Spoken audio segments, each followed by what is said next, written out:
Halo guys, balik lagi di Ruang Podcast JC Indonesia.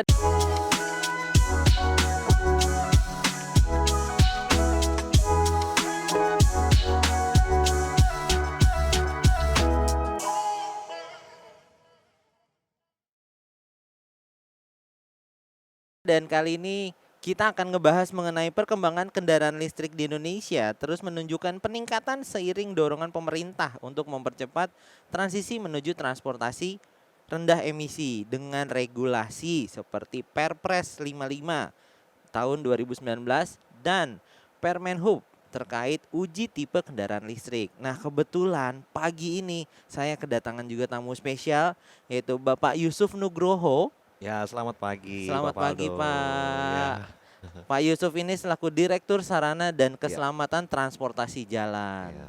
Nah, kita akan ngebahas sebenarnya kita mau tahu nih Pak Hmm, beberapa informasi-informasi yang general gitu kan. Karena beberapa orang kayak masih awam ya Pak dengan hmm, kendaraan listrik dan peraturan-peraturan yang baru ya Pak. Nah Pak, saya mau nanya nih Pak, eh, hari ini kita kan mau bahas mengenai perkembangan kendaraan listrik Pak. Regulasi terbaru pemerintah serta bagaimana kolaborasi pemerintah dan industri dapat mempercepat ekosistem EV nasional. baik. Ya, jadi gini Pak Faldo, untuk posisi saat ini merupakan satu momen yang sangat luar biasa. Perubahannya itu benar-benar signifikan. Ya, perkembangannya benar-benar signifikan. Kita bisa melihat secara visual bahwa teknologi yang dimanfaatkan oleh kendaraan bermotor itu sudah sedemikian maju Mm-mm. dan benar-benar dapat dimanfaatkan dan dirasakan oleh seluruh masyarakat. Ya, terkait dengan hal tersebut tentunya pemerintah memberikan perhatian khusus bagaimana pemanfaatan teknologi itu dapat digunakan sebaik-baiknya oleh seluruh masyarakat. Salah satunya yaitu terkait dengan pemanfaatan kendaraan bermotor listrik. Ya. Hmm. Nah, dengan Perpres 55 ini merupakan satu fondasi yang kuat karena di dalam Perpres tersebut mengamanahkan bahwa pemerintah mendorong kepada seluruh warga Indonesia untuk bisa meningkatkan minatnya dan adopsinya terhadap pemanfaatan kendaraan listrik, ya. Karena memang pemerintah sendiri memiliki satu preview bahwa dengan kendaraan listrik maka masyarakat juga berkontribusi terhadap upaya-upaya untuk eh, efisiensi pemanfaatan BBM, ya, meningkatkan efisiensi penggunaan kendaraan bermotor dan juga sekaligus menuju target untuk meningkatkan kondisi udara yang lebih ramah lingkungan. Ya. Memang cukup menarik ya Pak. Yes. Tapi bukan berarti menghilangkan ya Pak yang lama nih, yang konvensional langsung diarahkan untuk merubah ke kendaraan motor listrik ya Pak. Ya, betul sekali tidak, sama sekali tidak. Oke Pak, saya tuh sebenarnya sempat ngelihat logo di Jenhubdat. Yes. Ada 4 kata kalau nggak salah ya Pak. Kualitas, ikhlas, nyaman, dan selamat. Selamat. Pak boleh dijelaskan nggak Pak? Karena kebetulan eh, yang kata nyaman itu merupakan sesuai dengan apa yang kita jalankan dari JC Indonesia nih Pak. Yes. Gitu. Korek. Boleh Pak dijelaskan Pak mengenai 4 pilar tersebut Pak? Ya, memang betul Pak, sebagaimana yang ada di dalam, ya ini kebetulan saya pakai juga nih Nah logonya. itu Pak. Ya, jadi misi ataupun visi dari penyelenggaraan transportasi jalan harus berlandaskan kepada bagaimana pemerintah mewujudkan satu sistem tata kelola transportasi jalan yang berkualitas, nyaman, selamat dan juga terkait dengan aman tadi. Sehingga sebagaimana juga hal ini sudah dituangkan dalam Perpres nomor 1 tahun 2022 tentang Rencana Umum Nasional Keselamatan. Jadi ini Oh. bukan sekedar moto asal naruh aja, Mm-mm. tetapi ini sebenarnya misi dari apa yang sudah ditetapkan dalam Peraturan Presiden nomor 1 tahun 2022 tentang Rencana Umum Nasional Keselamatan. Nah, Kementerian Perhubungan melalui Direktorat Jenderal Perhubungan Darat memiliki tugas memastikan bahwa seluruh sarana angkutan jalan, yaitu kendaraan bermotor Mhm. tentunya, memiliki aspek utama terkait pemenuhan keselamatan laik jalan. Nah, selain selamat, artinya dia juga memberikan kenyamanan, kemudian keamanan, bukan hanya untuk pengguna kendaraannya Mhm. saja, tetapi sekaligus terhadap lingkungan sekitarnya, Mmm. baik itu pengguna jalan, bahkan juga lingkungan udara dan juga ambien kebisingan di sekitarnya. Jadi eh, ini merupakan refleksi, ya. Moto-moto tersebut merupakan refleksi dari upaya-upaya Ditjen Perhubungan Darat dalam mewujudkan transportasi jalan yang nyaman, selamat, aman, dan juga berkesinambungan tentunya ya. Iya, Oke. Nah, Pak, sekarang kan banyak nih, Pak, bermunculan kendaraan listrik di jalan. yes. Bagaimana tanggapan Bapak selaku Direktur Sarana dan Keselamatan Transportasi Jalan?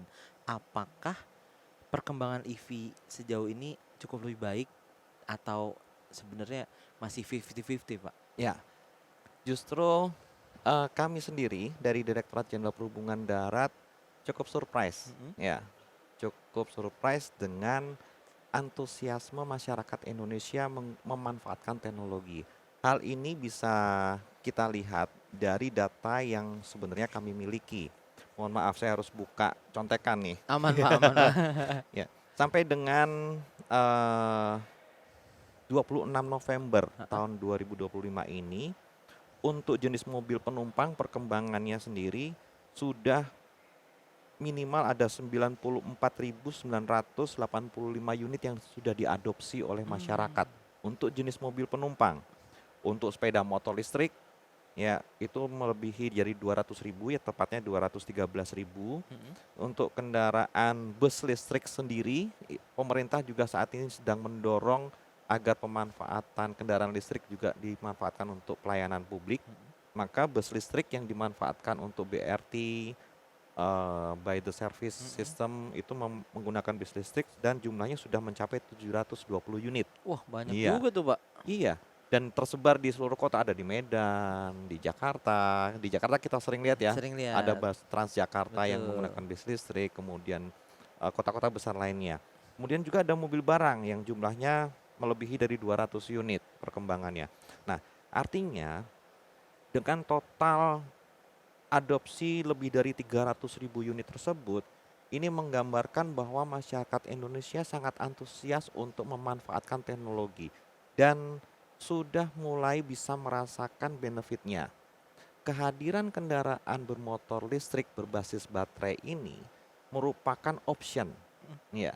Jadi ini sebenarnya tidak menghilangkan dengan teknologi lama. Teknologi lama tetap bisa dimanfaatkan dengan baik. Tetapi teknologi kendaraan listrik ini merupakan pilihan. Ya, pilihan di mana masyarakat bisa merasakan kemanfaatannya. Satu, secara operasional dia lebih murah. Iya, Ya. betul. Yang kedua, secara lingkungan dia lebih ramah lingkungan karena tidak menghasilkan energi emisi gas buang, ya. Kemudian ini yang paling utama nih, kenyamanannya. Mobil listrik itu sudah terbukti jauh lebih nyaman dibandingkan mobil-mobil konvensional. Mmm. Ya, se- setiap kali pengujian, karena kebetulan Kementerian Perhubungan memiliki tanggung jawab memastikan keselamatan itu melalui tahapan pengujian. Setiap kendaraan bermotor termasuk kendaraan bermotor listrik itu kami lakukan pengujian di fasilitas BPLJ SKB. Yang baru ya, Pak, ya? Yang baru itu. Itu dites secara dinamis, baik durability-nya, performance keselamatannya, dan kemampuan dari kinerja kendaraan itu sendiri. Dan itu membuktikan bahwa teknologi benar-benar bermanfaat secara efektif Mhm. untuk dimanfaatkan masyarakat.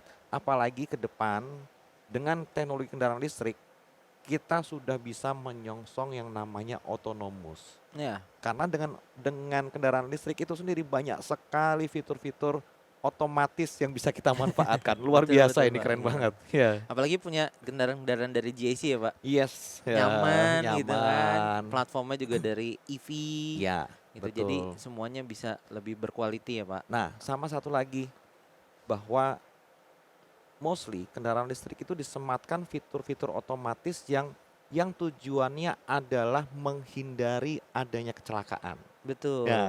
ada namanya Advanced Driving Assist System. Iya, Ya, ketika ada objek di depan yang tiba-tiba menghalangi, maka mobil itu secara otomatis akan melakukan pengereman yang tujuannya adalah semata-mata untuk menghindari iya. adanya kecelakaan yang menimbulkan korban. Ya, Betul Pak, benar-benar kalau ramah itu ramah untuk kalau di penggunaan. kita nyebutnya forward collision warning Pak. Yes, ya luar biasa ini. Gitu Pak. Pak, terus mengenai Permenhub nomor 4 tahun 2020 Iya, tentang pengujian tipe fisik kendaraan bermotor. ya, Nah, pasti tentunya dari teman-teman di penonton ruang podcast JC ini pengen tahu Pak, dari perspektif sarana dan keselamatan jalan, tujuan utamanya regulasi ini apa sih Pak? di dalam peraturan Menteri Perhubungan nomor 44, maaf saya koreksi ya, Iya Pak. nomor 44 tahun 2020 tentang pengujian tipe fisik kendaraan bermotor, di mana saat ini sudah diupdate sebenarnya dengan terbitnya peraturan Menteri Perhubungan nomor 87 tahun 2020. Nah, Oke. di mana itu merupakan pedoman kita bersama bagaimana melakukan validasi terhadap aspek-aspek persyaratan teknis dan layak jalan. Nah, apa saja persyaratan teknis dan layak jalan? Itu ada berbagai macam hal, di antaranya saya sebutkan di sini, salah Mhm. satunya itu di antaranya itu sistem rem. Oke. Kami harus validasi dan membuktikan melalui metode pengujian remnya itu bekerja dengan baik, mampu melakukan perlambatan dan pengereman dengan kecepatan perlambatan 5 meter per detik kuadrat sebagaimana telah diatur dalam undang-undang dan PP. Nah, sehingga dipastikan bahwa kendaraan itu memang benar-benar bisa ngerem sesuai dengan desainnya, Oke. dengan berat kendaraannya, dan mampu mengerem sesuai dengan karakter kondisi jalan yang ada di Indonesia. Indonesia luar biasa, Pak. Jadi Indonesia ada tanjakan, turunan. Nah, itu harus dibuktikan kendaraan itu harus benar-benar bisa ngerem. Tapi dengan sesuai dengan desainnya, Hmm. ya. Nah, di samping itu terkait dengan performance manuver kendaraan itu sendiri harus memiliki radius putar Ya. ya yang memadai, tidak boleh melebihi dari 12 meter sehingga dipastikan kendaraan tersebut tidak akan mengalami kendala ketika dioperasikan di jalan di Indonesia dengan tikungan yang Iya kecil ya kan, betul. dengan tikungan yang tidak terlalu yang artinya Indonesia kan jalannya banyak yang sempit-sempit juga tuh. Betul. Maka dia harus dipastikan bisa bermanuver. Jangan sampai manuvernya justru menghambat lalu lintas karena tidak bisa sekali jalan. Nah, nah ini karakteristik ini juga harus menjadi validasi agar kendaraan tersebut memang benar-benar layak dioperasikan di Indonesia. Oh, Heeh. oke. Terus kemudian dari lampu, dari baterai sama struktur bodi Yes, berarti juga ya Pak ya? betul. Bahkan juga terkait dengan baterainya itu sendiri. Nah, mungkin masyarakat cukup banyak yang mengikuti berita bahwa kendaraan listrik di media itu banyak diberitakan terkait dengan potensi kebakaran dan lain Iya. sebagainya. Jangan khawatir bahwa seluruh kendaraan bermotor listrik itu telah dilakukan pengujian dari sistem baterainya Mhm. dan metode ujinya menggunakan sistem yang sudah terstandarisasi secara global melalui UNR 100 maupun 136. Mhm. Nah, ini sudah terbukti dengan baterai pack yang sedemikian itu dibuktikan dia mampu untuk tahan benturan, durability-nya juga memadai dengan tes apa namanya, selain bunturan juga tentunya tes short ya, tes Iya. short itu apa namanya? Tes korslet ya. Tas konslet terus Kehandalannya, iya. seberapa safety perangkat baterai itu bisa meng-cut off dengan segera terkait dengan potensi korsleting ya. Sehingga dipastikan bahwa eh, jika seluruh sistem kendaraan itu terpelihara dengan baik dan juga eh, apa namanya, kondisinya itu dipertahankan sesuai dengan kondisi manufacturernya, Mhm. maka dipastikan itu bisa long long lasting ya. Long Bahkan lasting.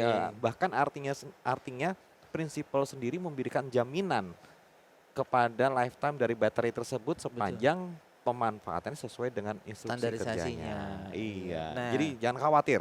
baterai itu udah safety. Nah, nanti Nah, mungkin kita akan uji coba juga kali ya pada JSC karena sebenarnya baterai-baterai JSC di Tiongkok di Guangzhou mm, itu sudah uji tembak, Pak.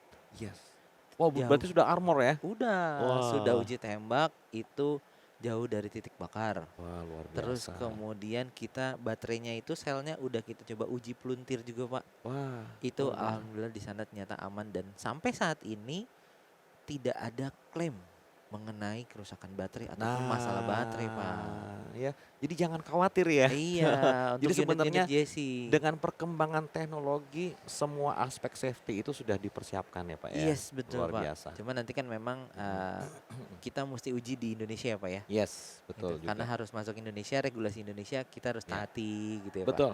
Ya. Oke, Pak. Tapi kan tadi kita sempat ngobrol, Pak, mengenai APAR. Ya. Nah, regulasinya untuk APAR itu gimana, Pak? Ya, baik. Terkait dengan APAR, alat pemadam api ringan. Ya, alat pemadam api ringan telah diklasifikasikan dan diatur dalam Peraturan Menteri Perhubungan Nomor 13 Tahun 2024 Mhm. ya, sebagai perangkat keselamatan Mhm. untuk kendaraan bermotor. Nah, khusus bagi kendaraan bermotor listrik itu memiliki kewajiban wajib dilengkapi dengan alat pemadam api ringan yang memang di materialnya itu menggunakan material khusus yang memadamkan kebakaran baterai. Ya. Nah, pemerintah dalam hal ini memberikan perhatian dan menetapkan regulasi tersebut bukan mengada-ngada. Justru artinya pemerintah dari sekarang sudah memberikan awareness. Awareness itu apa ya? Perhatian, Edukasi lah ya, Pak. edukasi. Ya, mewajibkan bahwa setiap kendaraan bermotor itu wajib ada perangkat itu. Siapapun masyarakat akan bisa melakukan mitigasi. Mhm. Nah, yang tujuannya adalah melakukan mitigasi untuk menghindari adanya potensi kerugian yang lebih besar. Ya, Oh. bentuknya makanya adalah alat pemadam api ringan. Ya, perlu dipahami Mhm. bahwa perangkat-perangkat ini sekali lagi fungsinya adalah untuk mitigasi, ya, yang mengurangi potensi resiko berupa kerugian yang lebih besar Mhm. atau dampak yang lebih besar. Nah, sehingga ketika terjadi kebakaran khususnya kendaraan listrik dengan pemanfaatan APAR ini bisa mengurangi resiko tersebut. Kalau memadamkan benar tentunya harus oleh petugas yang kompeten, ya Betul. kan? Ya, Kecuali karena keadaan darurat ya, Pak. betul, ya. Namanya api itu tidak semua orang paham Iya. bagaimana memadamkan api. Itu perlu yang namanya petugas ataupun orang yang kompeten untuk memadamkan api. Tetapi sebagai langkah mitigasi agar tidak muncul, siapapun harus bisa dengan mudah mengoperasikan pemadaman itu untuk mengurangi potensi resiko kerugian yang lebih besar. Tujuannya itu. Ya. Oke, Pak, saya garis bawahi adalah APAR kendaraan listrik tadi Bapak bilang. Yes. Jadi sebenarnya mungkin banyak orang juga yang pengen tahu gitu, Pak, mengenai APAR kendaraan listrik sama APAR yang biasa bedanya apa, Pak? Ya.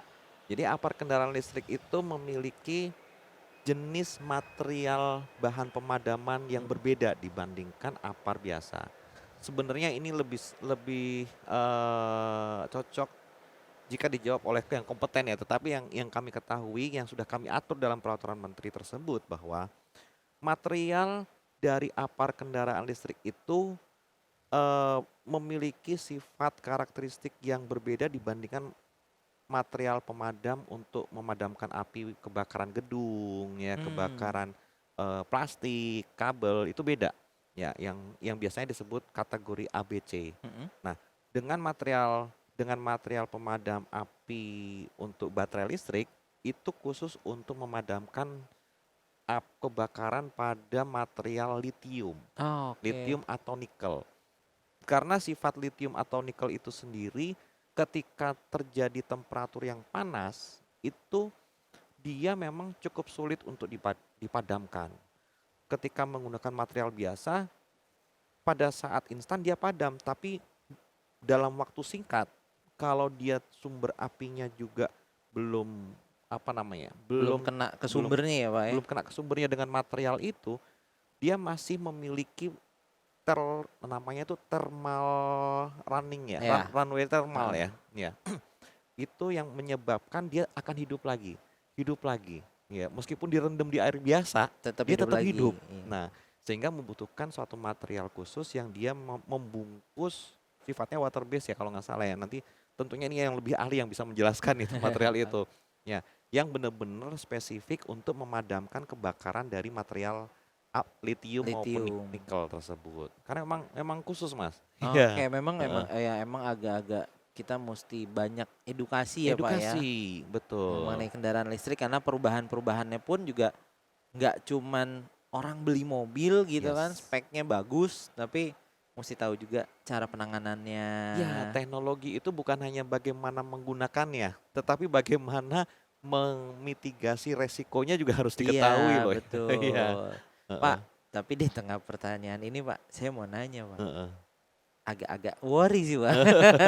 Gimana tuh, Mas? Dari pengujian dan laporan awal, Heeh. apakah model kita seperti Ion UT dan Ion V udah sesuai dengan standar dari tempat pengujian Bapak? Baik, ya. Kebetulan model-model tersebut sudah punya SUT ya? Udah Pak. Alhamdulillah. Alhamdulillah, ya. Nunggunya agak takut-takut juga tuh Pak. Ya, jadi, eee, jadi Pak Faldo, melalui media ini juga kami harus publikasikan kepada seluruh masyarakat ya, terhadap model-model yang memang ditampilkan saat ini, itu tentunya sudah disyaratkan bahwa model-model tersebut merupakan model-model yang sudah memenuhi regulasi yang berlaku di Indonesia. Hmm. Tentunya regulasi tentang apa? Tentang keselamatan, ya, keselamatan produk itu sendiri ketika digunakan di jalan. Bapak Ibu sekalian, artinya dengan kepemilikan namanya sertifikat uji tipe yang dimiliki oleh dalam hal ini adalah perusahaannya Mm-mm. eh, G GAC Indonesia GAC Pak. Indonesia.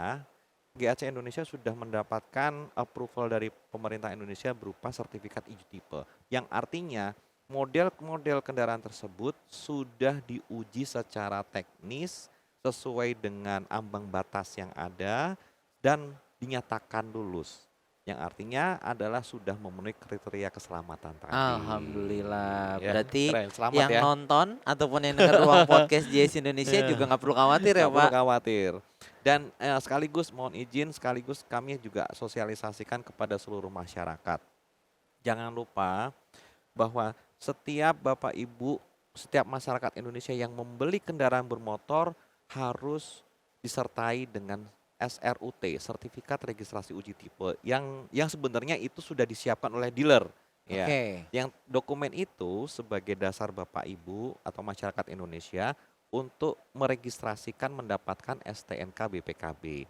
Nah, dokumen sertifikat registrasi uji tipe itu merupakan eh, kepanjangan tangan ataupun merupakan validasi bahwa model yang masyarakat beli di Indonesia itu sudah memenuhi persyaratan teknis Sudah lulus tadi, uji tipe sudah tadi lulus ya uji Pak ya. tipe tadi. Ah. Ya, jadi ya sekaligus kami sosialisasikan di sini Pak Faldo bahwa setiap masyarakat yang beli pasti sudah ada surutnya, Nah, oke. Jadi gitu. benar-benar nggak perlu khawatir Nggak ya perlu Pak. khawatir karena masyarakat Indonesia sudah bisa lihat nih dari dokumen surut, oh iya benar sudah dapat SUT. Oke, Iya. wah agak-agak tenang sih Pak. Iya, betul. Pak, EV itu kan mendapat pengecualian dari aturan ganjil genap. Yes. Nah, menurut Bapak, apakah saat ini kebijakan ini efektif sebagai insentif untuk mempercepat penggunaan EV, Pak? Baik, betul sekali. Ya, artinya pemerintah sangat memberikan perhatian yang lebih bagaimana agar masyarakat Indonesia benar-benar antusias dalam mengadopsi kendaraan bermotor listrik. Karena memang benefitnya banyak sekali nih. Emisinya ramah lingkungan, ya kan? Operasionalnya lebih murah, Hmm. ya. Bahkan di jalur lalu lintas yang terkendali, dalam arti kata terkendali adalah dengan pengaturan tertentu, maka dia mendapatkan privilege, ya, yaitu berupa kebebasan operasional tanpa mempertimbangkan nomor kendaraan ganjil genap itu sendiri. Karena apa? Karena dengan kehadiran kendaraan listrik di jalur tersebut itu benar-benar mengurangi polusi udara, Hmm. ya, dibandingkan dengan kendaraan internal combustion engine jika macet di ruas jalan tersebut, maka polusinya luar biasa. Nah, sehingga sampai dengan detik ini dan juga saya yakin ini akan masih terus berlangsung bagi kendaraan bermotor listrik tentunya mendapatkan privilege yang lebih baik untuk kesempatan berlalu lintas dibandingkan kendaraan Konvensional ya Pak? internal combustion Oh internal engine atau combustion. yang menggunakan bahan bakar fosil. Ya, karena memang dia benar-benar ramah lingkungan. Artinya tidak mencemari udara, bagi bagi pengguna jalan di sekitar kendaraan itu tidak merasa aduh polusi gitu ya. Gitu. Jadi itu privilege-nya. Luar Privilege-nya itu biasa. Pak.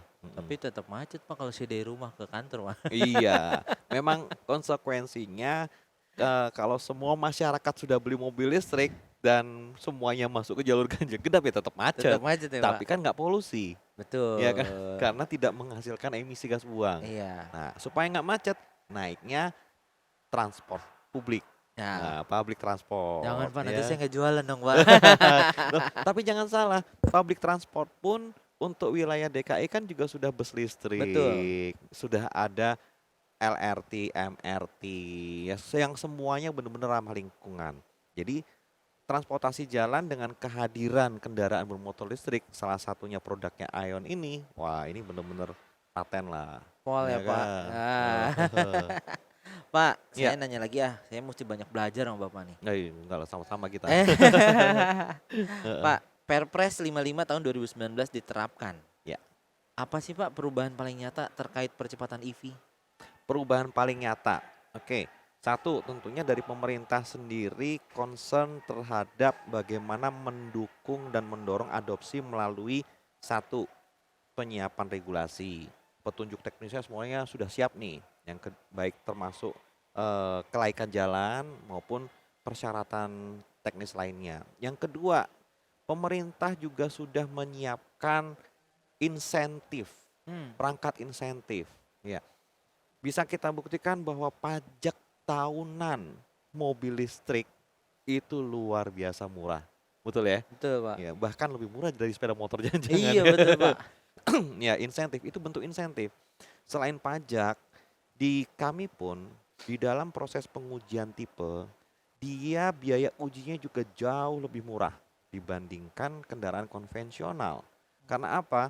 Karena kendaraan konvensional harus diuji emisi yang biayanya mencapai 20 juta lebih. Ya, sedangkan mobil listrik tidak diuji emisi Iya, sehingga free dia tidak membayar uji emisi tersebut. Ya kan artinya seperti itu. iya. Ya. Dan selain insentif, infrastruktur itu juga penting. Bahwa masyarakat Indonesia sudah bisa menikmati seluruh charging station yang Hmm, luar biasa jumlahnya dan terus berkembang. Ya, bahkan perkembangan jumlah charging station saat ini sangat masif.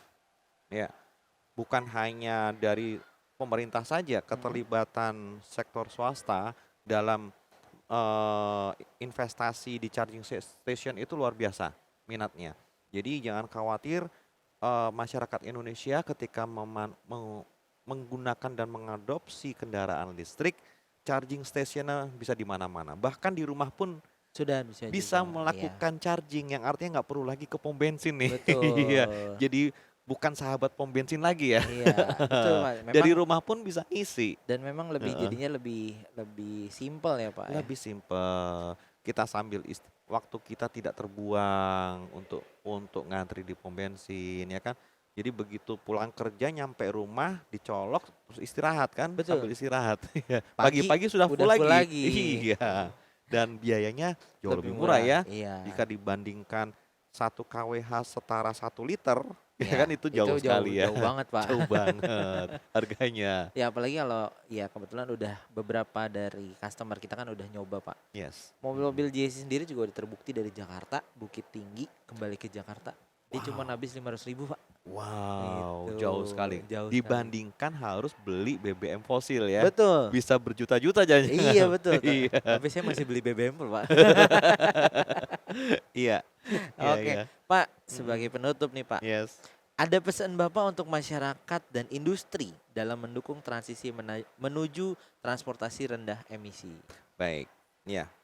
Jadi kami pemerintah khususnya melalui Kementerian Perhubungan, sangat mendorong pemanfaatan teknologi di produk yang namanya kendaraan bermotor. Kenapa demikian? Perkembangan teknologi itu sangat pesat. Kita harus beradaptasi dengan teknologi. Tapi teknologi yang dimanfaatkan tentunya adalah teknologi yang benar-benar memenuhi aspek keselamatan untuk dioperasikan. Nah, jadi masyarakat Indonesia tidak perlu khawatir, pemerintah hadir dalam hal ini untuk memastikan sarana kendaraan bermotor yang berkeselamatan dan produk-produk yang ada di pasar untuk benar-benar bisa diregistrasikan on the road itu atau diregistrasikan untuk digunakan di jalan umum itu adalah produk-produk yang telah memenuhi aspek keselamatan tersebut. Eh, Pemerintah Indonesia sangat mendorong bahwa teknologi itu hadir ke Indonesia bukan hanya sekedar dalam bentuk jadi, Mhm. harapannya industrinya pun juga ikut Terbentuk ya? berkembang. Ya, industrinya pun ikut berkembang karena salah satu cita dari Bapak Presiden Prabowo, kita mendorong industrialisasi, terwujudnya industrialisasi khususnya untuk pemanfaatan teknologi di wilayah Indonesia. Produk-produk itu hadir di Indonesia, tentunya dibuat di Indonesia, dikembangkan di Indonesia, sehingga transfer knowledge, transfer teknologi itu terjadi, masyarakat Indonesia bisa lebih maju. Ya, demikian. Oke, terima kasih banyak Pak Sama-sama, Pak Yusuf. Faldo. Gitu. Jadi mungkin teman-teman yang nonton ataupun yang dengar di ruang podcast JC Indonesia ada sedikit kesimpulan mungkin ya. Ya, Pertama, pilihlah kendaraan listrik yang sudah teruji yes. dan itu pun sudah diuji oleh pihak dari Bapak Yusuf dan juga punya SRUT yang itu nanti ditampilin pada saat mobil diberikan ya Pak ya. Setiap beli Gitu. mobil pasti dapat itu. Ya. Kemudian jangan lupa pilih juga unit JC dong yang pastinya nyaman juga ya Pak ya. Ya. Oke. Oke, terima kasih sudah menyaksikan dan mendengarkan dari Ruang Podcast JC Indonesia dan sampai jumpa di episode berikut dengan kualitas bahasa dan juga kita akan membahas mengenai mobilitas listrik, teknologi dan juga keseruan-keseruan lainnya. Ikutin terus Ruang Podcast JC Indonesia and ciao.